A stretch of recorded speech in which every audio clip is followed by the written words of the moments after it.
Hey everyone, have you ever wondered where rain comes from? Well, get ready to learn about the water cycle, the journey of water around the earth.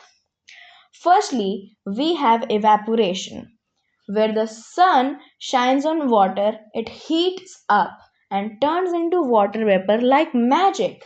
The tiny drops float up into the air.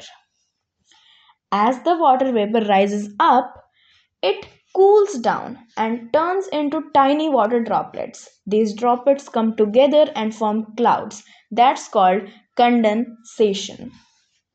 Now, if you're thinking how these are becoming clouds, let me tell you. As we go up in the air, the water vapor becomes droplets again. Now, these droplets group together, forming the clouds. Okay, now precipitation. When the clouds get too full, they can't hold any water anymore.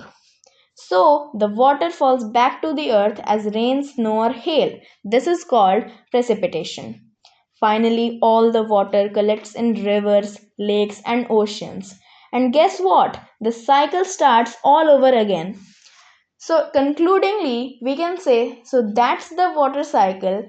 It never stops moving, water travels, changes forms, and keeps our planet fresh. See you in the next video.